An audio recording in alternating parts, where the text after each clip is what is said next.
Hi, I'm Bob Acton, the host of the Color in Ceramics podcast. Today, I want to share my wonderful conversation with Shae Bishop. Shae grew up in Kentucky in the United States and began working with clay at an early age, later earning his BFA from the Kansas City Art Institute. While still an undergraduate, his practice expanded beyond ceramics to include textiles and the body, laying the foundation for a deeply material driven and interdisciplinary approach.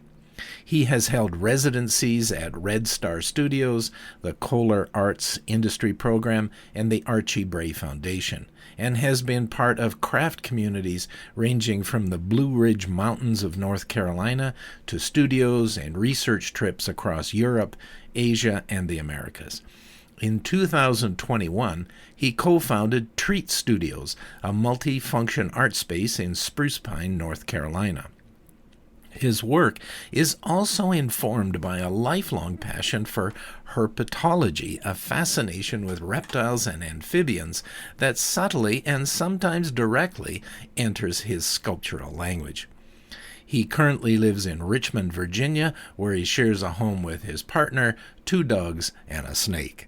In this conversation, we talk about material relationships, craft communities, curiosity-driven making, and how long-held passions can quietly shape an artist's voice. I think you'll really enjoy this one. Let's meet Shae.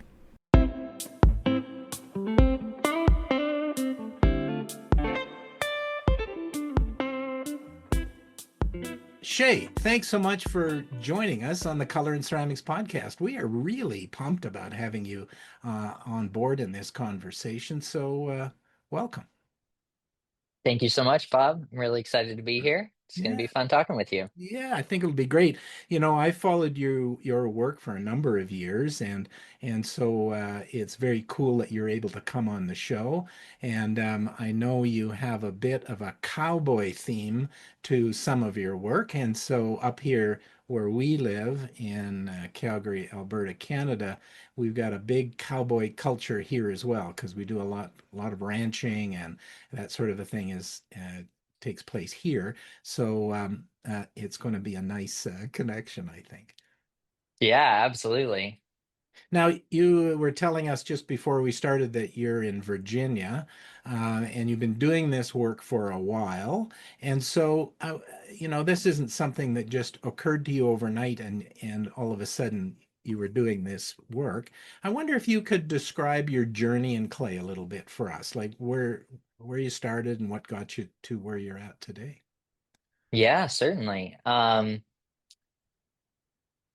I started taking classes in clay when I was a little kid. I have been interested in this material for a really long time, and for me, it actually really started because I have had this lifelong interest in reptiles. And as a child, I met this ceramic artist who was making little frogs and lizards that he attached to his ceramic pottery that he made, and I was just fascinated watching him at this craft fair. So I got my parents to ask if he ever taught any lessons, and he ended up taking me on, and I worked with him for many years and learned a lot about clay at an early age. Uh, so it wasn't until much later when I was in art school, um, studying ceramics and art history at the Kansas City Art Institute in Missouri, that I first started to uh, become interested in merging ceramics and textiles and incorporating the body and making these wearable um, ceramic and mixed media garments that I have continued to explore up to the present day. So, yeah, my journey with clay has been long, and it's certainly um, very much involved with many other craft materials and processes. I am a person with, a really deep interest in materials and traditions, as well as in, the new ways these things are being used. And so when I started making these wearable pieces and putting myself into my work and kind of the starting to explore the visual language of clothing and dress and how that relates to these craft materials and processes and our identity and culture. It's became this really rich and interesting field that I felt I could explore almost infinitely. And so that is what has kept me interested in making the kind of work I do, up to today. It is true, isn't it, that we need to have something that allows us to maneuver and change our interests or have another tweak that we want to explore as we go through. And you're right, boy, your stuff around ceramics and textiles, combining the two is really unique. Thank you. Yeah. It's I'm a person who I am very focused and I can invest a lot of time in doing detailed repetitive tasks. And so this process of making many small ceramic tiles and lacing them together into these flexible forms and experimenting with um, different geometries and tessellations and then fitting them to my body. There's so much technical um, work that goes into it and so many different possibilities for the ways that I can structure these things. So on one hand, that is just this really rich field for me to engage with. And then, as I mentioned before, all of the things that you can express when you're bringing, all of our history and notions about clothing into the conversation, uh, just, make it even more exciting for me. Yeah, absolutely. Now, this is an audio only podcast, and we will, of course, will have links to your website and Instagram and all those kind of things in there. But I bet you some people are listening to this and they haven't got a clue what we're talking about. This guy's doing ceramics and he's making clothes. So could you describe for people in a manner that they could understand if they're just listening to this? The kind of work that you're doing. Because, of course, I understand it, Xana, and I have seen the work and really have seen it visually, right? Yeah, certainly. That is a really good point. Something that I probably should have mentioned sooner, but my work varies a little bit, but the common thread in most of my practice is creating wearable ceramic and mixed media garments that I tailor to fit my own body and that I then photograph, have myself photographed wearing these pieces in specific environments that help to kind of create a story behind these garments. And then I write about them and display them in this, contextual manner in a gallery so that they're like this kind of artifact of an experience and maybe an alternate history that I have envisioned, um, and that is conveyed through the ceramic work and the additional materials that I display with them. And so, in a nuts and bolts sense, what I usually do is uh, I will begin in much the same way that one would when making textile clothing, where I'll measure my body and create paper templates or patterns to scale. And then I adjust those. Usually, you have to scale them up to account for the shrinkage rate of clay as it dries and during firing. And then I will design a layout of tiles and I hand make usually through press molding or just rolling very thin slabs of porcelain or white stoneware. I'll make usually between, 1,000 and several thousand little ceramic tiles. that I then um, drill tiny holes into by hand and glaze and fire. And then I use different fiber materials, usually like some kind of strong braided polyethylene fiber, different types of braided fishing lines and things like that, to lace these thousands of little tiles together um, to create those flexible tile garments. And then another way that I make wearable ceramics is in this series of cowboy hats that I make.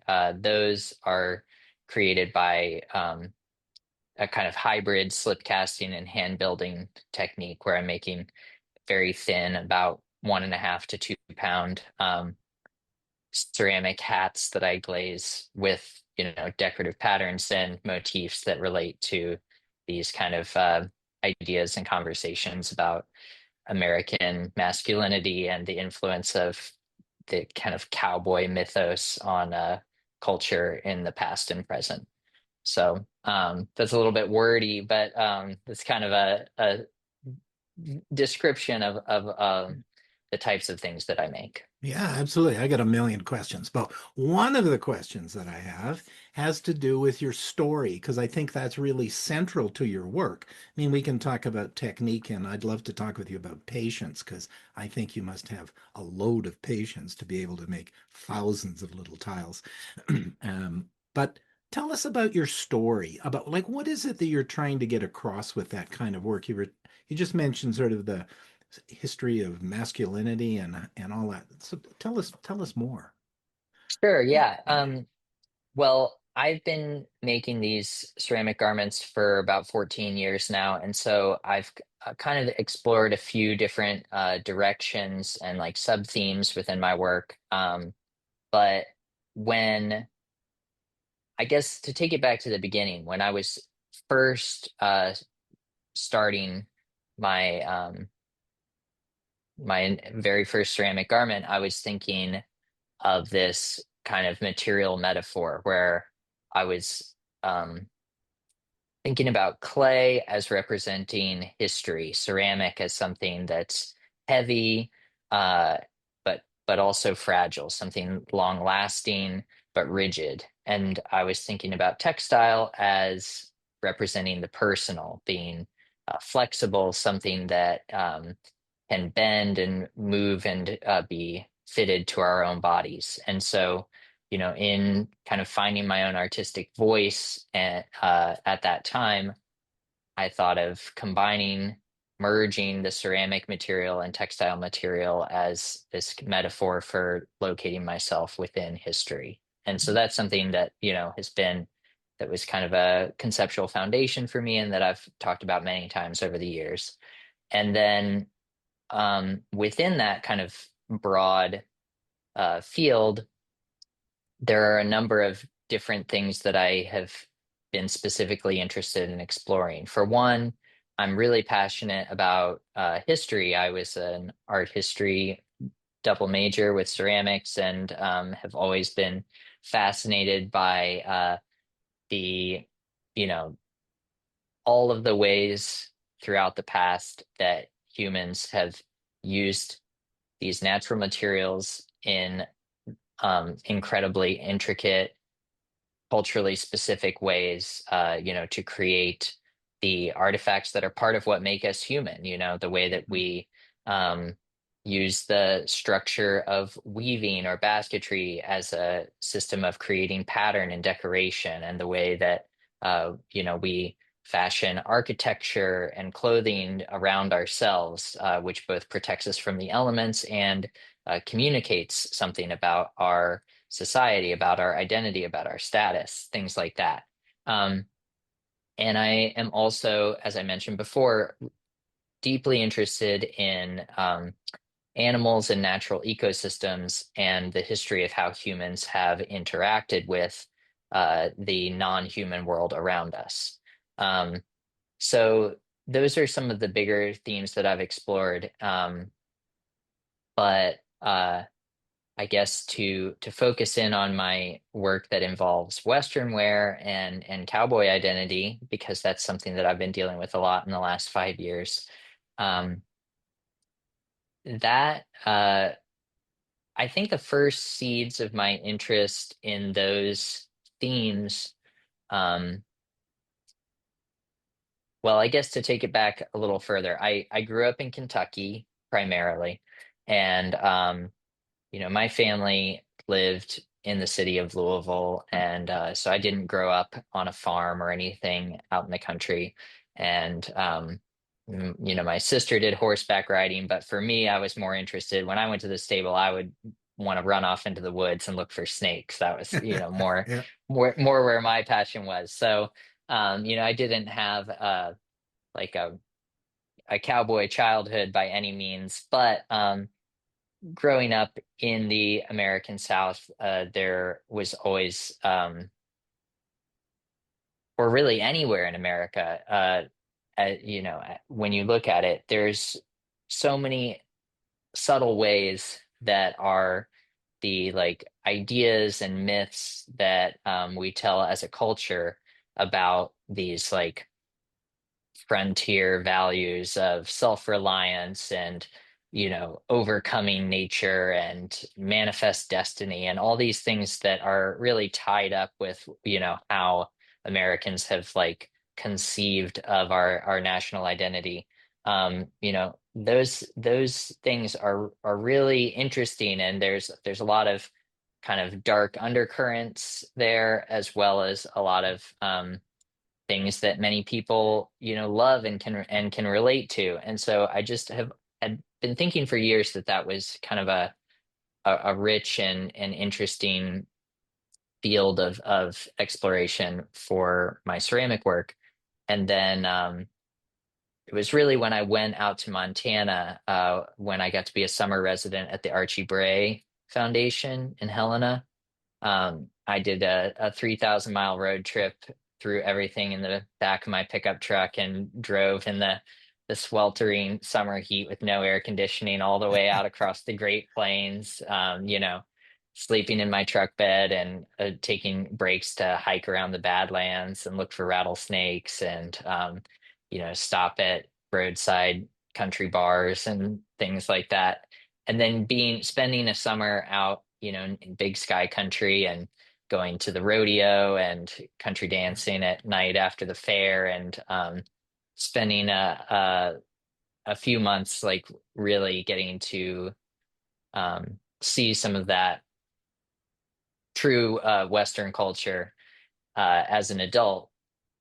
That really kind of got the gears turning in my mind, and thinking about the way that Western wear is such a unique expression of um, of identity in many different ways. And there's all these interesting contradictions and paradoxes, being at a rodeo and seeing these very macho guys with, real tight ass jeans and kind of like colorful floral shirts and big shiny belt buckles and a lot of kind of flamboyant elements of dress just got me thinking about how much some of these subcultures that develop within our society create their own rules and exceptions, and how each of them has a lot of really interesting history that kind of leads up to what we see in something like Western wear. Yeah, that's very interesting. I can see you driving across the country. I grew up in the prairies, which is very similar to Montana, and so I can relate to no air conditioning. I'm old enough to do that, Yeah. and the windows down and the wind blowing in your face to keep some Oh yeah. cool on, right? So I can see that, and I guess I can also relate how that would be a bit different for you, and therefore an opportunity for you to really start to think about how people were being in their lives, right? Yeah. Yeah, I mean, I have been so fortunate as an artist to have many opportunities to travel to different places. Really, early in my career, I did a summer residency in college in Hungary, and then shortly after graduating, I spent a month doing a residency in Turkey and visiting friends in Istanbul. And I, have been to the Caribbean and Southeast Asia, and had experiences doing both, research and making at residencies and art centers in different parts of the world. And in each place that I've gone, whether it be Indonesia or Montana, I I always see something that, creates some kind of new mental connection for me between my own history and experiences and identity and some new uh element of human culture, or the ways that people exist in the world or interact with materials or craft processes. There's always something new there, that's exciting to me, that ends up coming back and showing up in my work in some Mhm. way or another, sometimes more overt and sometimes less so. But um but that's just one of the wonderful things about being an artist, right? Is that um if we're smart and careful about how we navigate all of these different things in our world, there's just an endless variety of inspiration, and it's also just a way of thinking about and perceiving and making sense of our like dizzyingly complex world, Mhm. being able to make art about it. And it is true, when we get out there and see other parts of the world, I'm thinking about Turkey because I was just there, and so how that's the other parts of the world are so different than we are in North America, and we feel like we're different in Canada than you in the US. Like we're all Yeah. different, right? And you've got a very broad interest level, I guess, in culture and clothing and animals and natural history and so on. How do you focus? Like to me, I would be worried that I would be too scattered because I can be scattered at the best of times. But how do you focus? How do you bring that together into an idea for Yeah, yourself? that's a good question. One thing that I think is helpful for me is something you mentioned earlier, which is just patience, Ah, yes. because I often spend, a year or more, sometimes many years, with just kind of these seeds of an idea, or kind of loose connections or associations that I have in the back of my mind, and that I kind of like build on and develop until I feel I have enough of a sense of what I want to say about that thing, or something that some concrete way that I think I could address it through, one of my artworks. Um, so once I start on a project, I focus is not a problem for me, because I'm not a multitasking type of person. I want to be able to, although I have many different interests, I want to be able to put all of my mental and physical energy into one thing until I, bring it to completion, whatever that may be. And so I just give myself the time to really work out an idea and decide that it's something that I um, am have enough interest in, enough passion to see me through the project. And then when I launch in, that's all I want to do. Yeah. So And yeah, then, after that, I move on to something else. yeah, yeah. So I can see you being patient with the materials. Like that's what I was thinking of when I mentioned patience. Um, but you're also very patient about ideas and being able to pull and hold on to an idea maybe over here and an idea over here and see how they weave together. No pun intended. And so how do you keep track of those ideas? Do you write all this stuff down? Like what's your method for doing that? Yeah, that's a good question. I do write a lot. Um, well, whenever I sometimes during the process and sometimes after I finish each new work that I make, I usually write some kind of formal artist statement about that specific piece that kind of describes some more of my idea and story behind that. But in the development sense and just in my normal life, I also write and take notes in kind of a less formal way. I always have a variety of different notes on my smartphone that I will pull up and just kind of jot down, thoughts or lists of ideas that kind of relate to a Mhm. certain theme that I keep going. And I also am a big collector of images. So I, create folders on my computer, and whenever I encounter something in the internet that's, a visual interest to me, I will save those things and kind of compile them into different areas or themes of, images that have relationships. And whenever I travel, I like to do sketches and take photographs and, use those to help incorporate the things I get to see firsthand. Because ideally, I would love to be able to experience everything firsthand. But although I'm not a hugely passionate about digital technology, it is really valuable to me as someone who loves visual research and written text. Like getting access to so much at my fingertips really helps me with that background work in developing my ideas and Mhm. planning for new Yeah. Mm-hmm. pieces. Yeah. It is pretty good pretty great to actually have a lot of that technical stuff at our fingertips, as long as maybe it doesn't overtake us, and Yeah. which I And think. you know what? In libraries is we're kind of in a way it's kind of a golden age of libraries.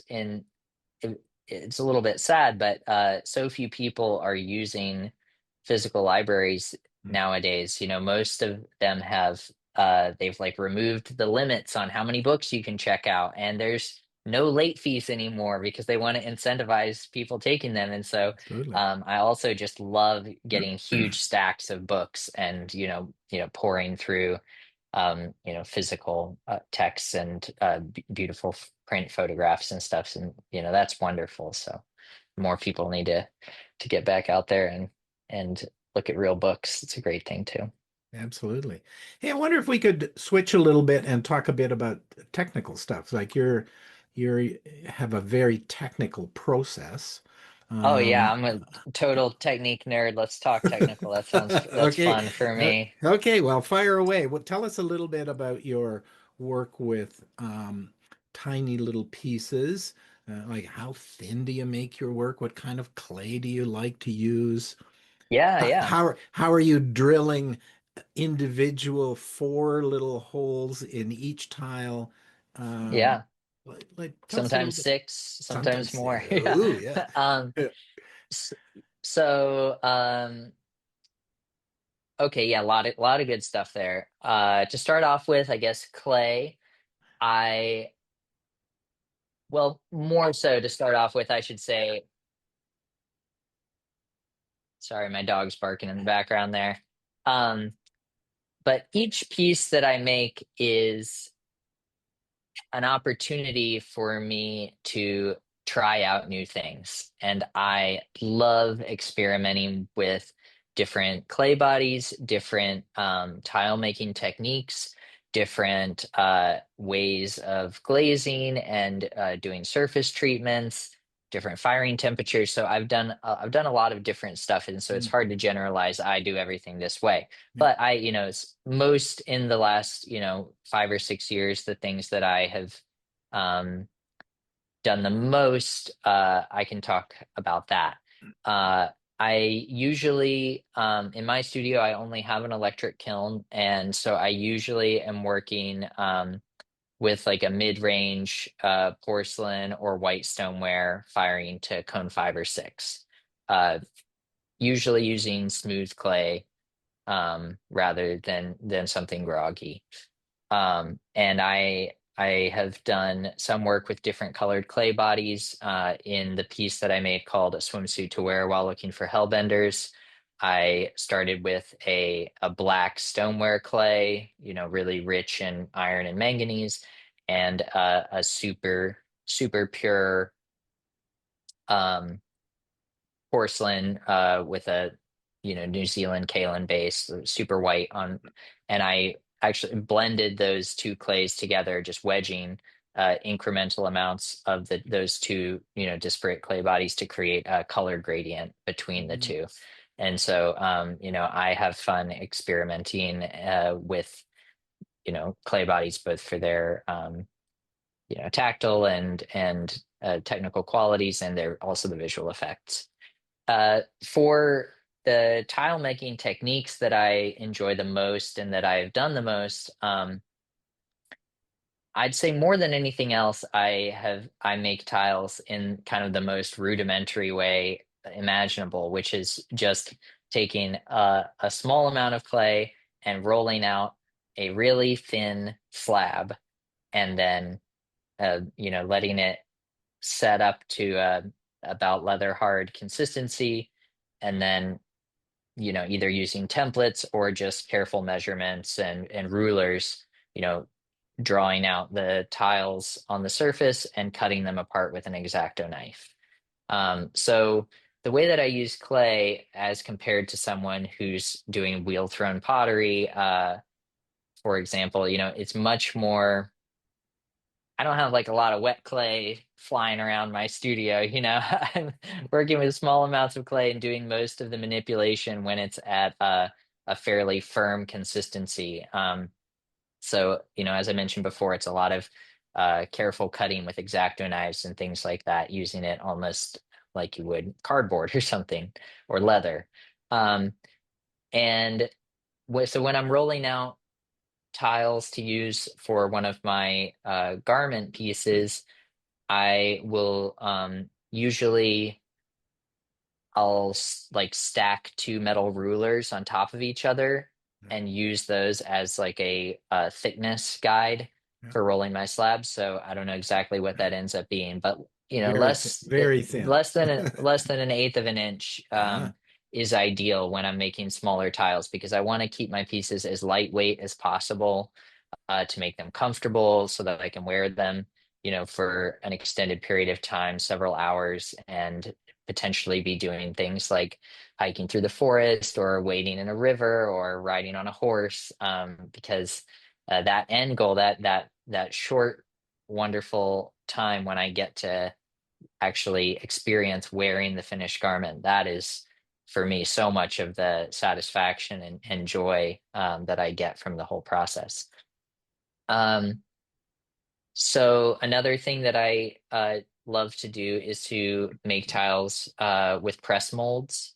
So when I'm doing that, I will, if I'm making something more elaborate, like say a hexagonal tile that has a little raised relief design on it, what I've done before is used plasticine or something like that that doesn't dry out, and I'll sculpt 10 or 20 identical little tiles and then stick those all down to a melamine board and create a big plaster gang mold with the impressions of those tiles. mhm. And then I can just press porcelain, little tiny little nub at a time, and press out, sets of 10 or 20 at a time of consistent size and shaped tiles with that relief motif in them. So that's something fun too. I love using plaster and doing mold making, although, I do it usually in kind of a simpler way than people that are making molds of, a teapot or something like that.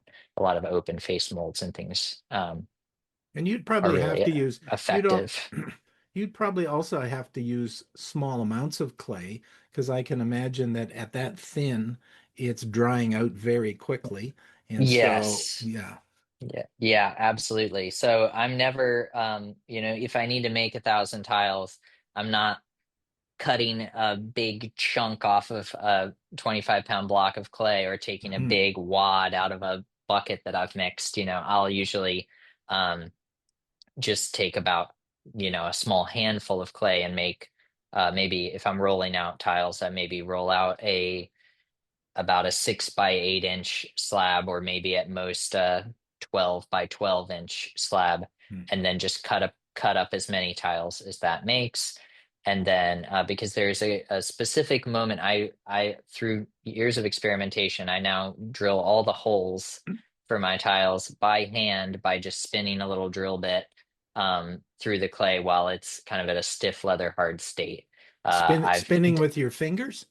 yeah, I have I have one of those little tools that's just a wooden handle with a drill bit embedded in the end, Yeah. and I just use that to make all my holes. My mom gave me that tool. She used to do pottery in the garage when I was a little kid, and when she stopped, she and I had started doing clay. She like gave me a box of all her old tools. I've been using that same little tool all Yeah. these years, and it gets the job done. But I experimented with things like um, fully firing the tiles and then setting up a like a Dremel tool with a diamond bit clamped to a drill press with a Yeah. water drip, and drilling the vitrified tiles. I've done a variety of different techniques, and what I've discovered is that the best way for me is just to make the holes when the tiles are leather hard.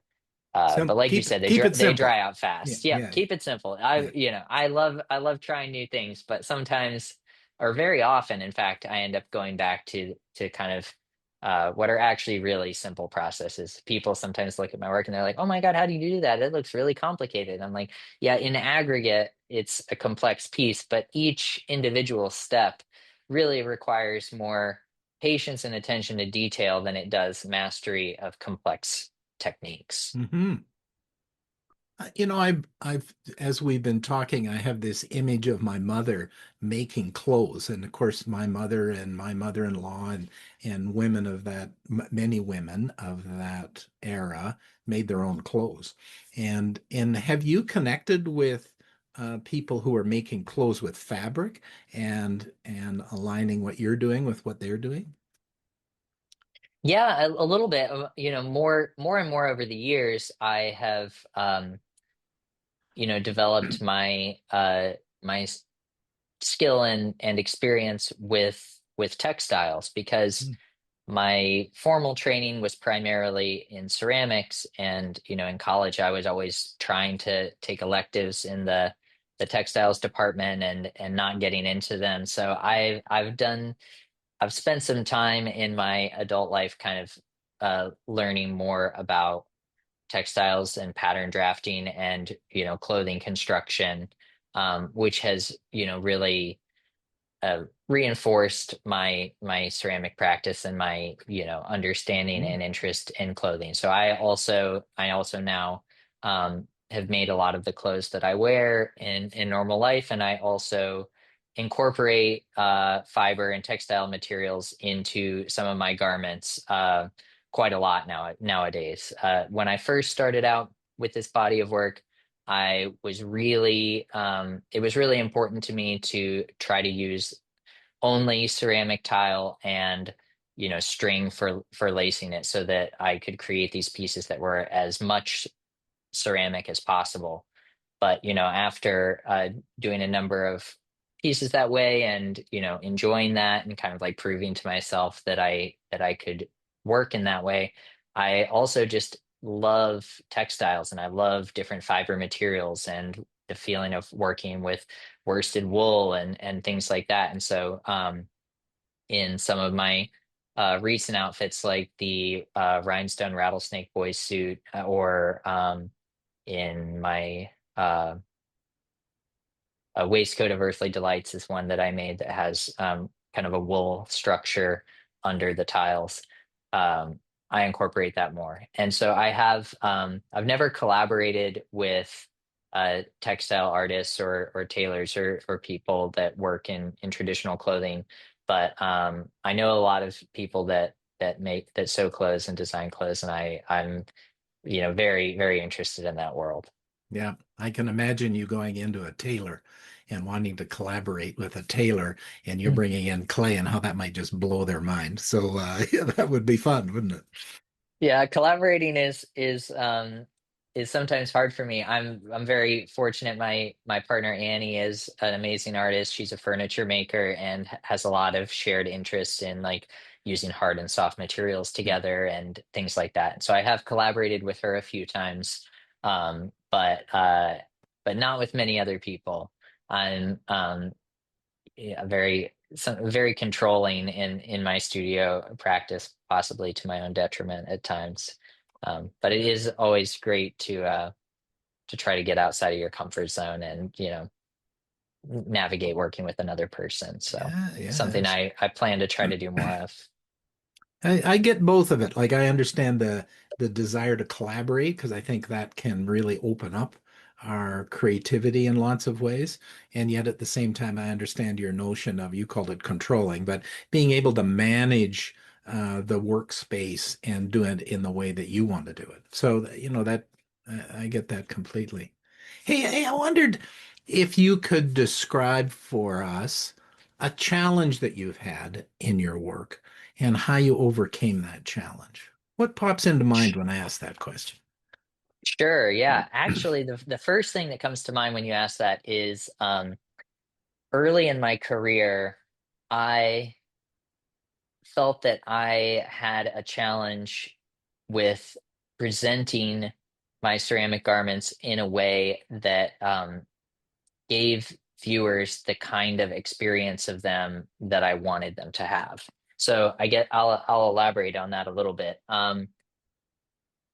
As a kid, fresh out of college, making these very labor intensive um, tile garments, I might work on something for a year and then, just have one piece. So uh, my my work would usually be end up getting displayed in some kind of group show at a ceramic art center or something like that. And oftentimes it would be alongside vases and also, hand-built figure sculpture and these a variety of different works that all had ceramic as a common material, but very little conceptual or thematic connection outside of that.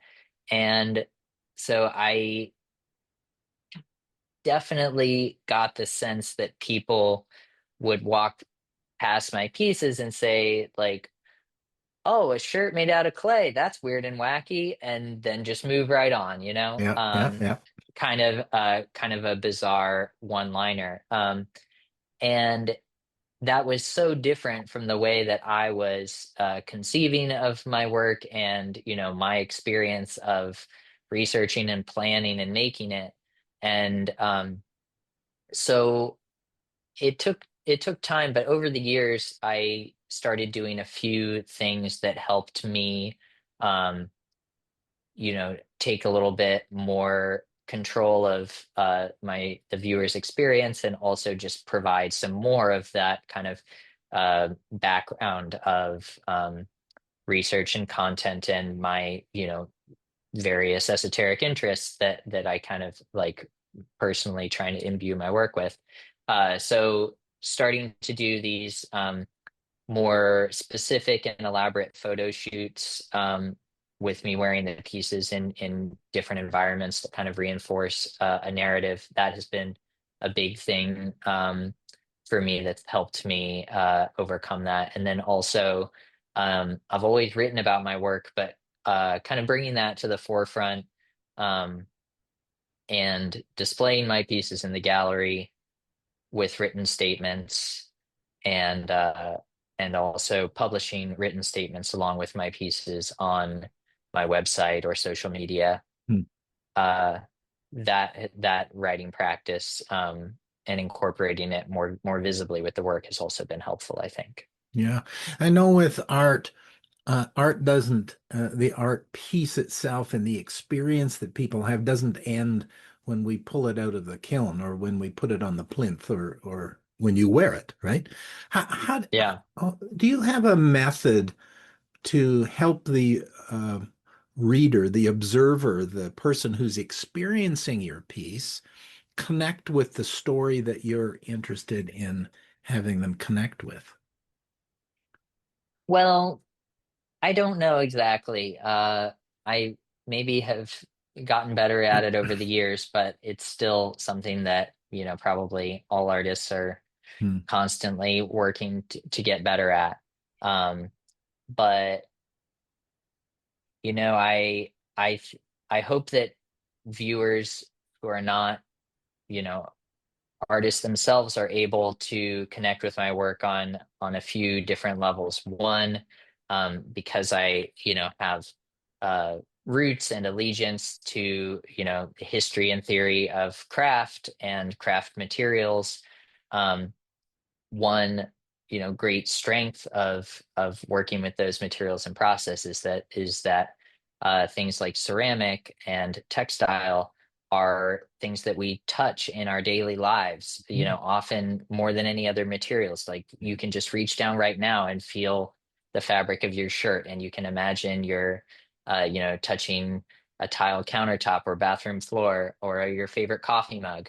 And so, although I'm doing very different things with those materials, there's some degree of material understanding that I hope can translate to a wider audience. Hmm. And then I also, in my writing, I try to write in a way that is as clear and approachable as possible, so that I don't, alienate people with unnecessarily elevated diction. And I also try to, whenever possible, incorporate, an element of humor or satire at times, to help people engage with the things that I'm interested in. So, yeah, there's a variety of different strategies that I've tried out, and most recently, actually wearing some of my pieces in the gallery and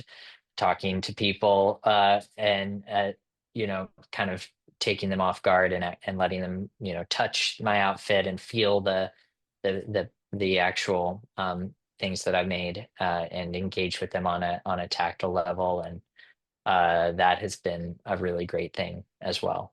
I can only imagine how inspiring that would be for people and for you too, because really these days, we don't want to touch somebody. Like we're so worried about touching somebody that we're offending them or hurting them or whatnot. And you're in a gallery inviting people, strangers, to come over and touch your body and your work. I mean, that would be Yeah. wild. I That would be mean, wild. human connection is such an important thing. And it's just a big struggle for the whole world, especially Totally. since the COVID pandemic, in our lives. I feel like I have lost a lot of the things that I used to take for granted, like a lot of the artist talks and lectures that I do nowadays are conducted through Zoom on the internet, which is a wonderful thing. You can reach more people, but the experience of getting to go and talk to people face to face for me is I'm more comfortable. It's such a different experience, and like a lot of gallery openings, happen in faraway cities where you don't get to be there and actually talk to your audience about the work that you've made.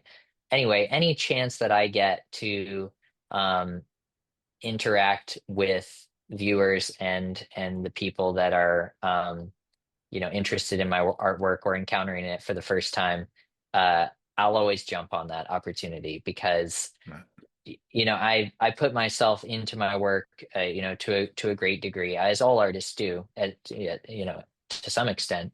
And so, getting to directly interface with other human beings is great for me. And as you can tell, I'm a talker. I'm a person who loves to, open up and just, spill out the things that I think and feel about my work. So, Yeah, yeah. that's right. That's great. I can really relate. I really like texture on the stuff that I make. And so I've thought recently it would be really cool to have people blindfolded or somehow limit their sensory connections and just touch the work and see what kind of reactions people have with that.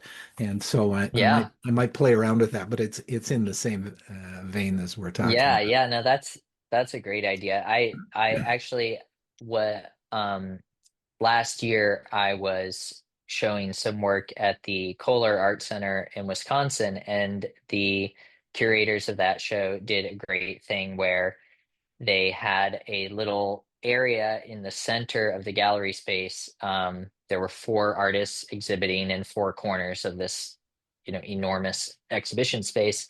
And in the middle, there was a little area where each person um, submitted to the show something that the public could touch and feel, and that had some kind of tactile quality. And so I Hmm. had some samples of my laced together tiles and things like that that were on the pedestal that people could come up and interact Hmm. with, even if they couldn't go up and like climb onto the plinth and touch the things in the Yeah, installation. So yeah.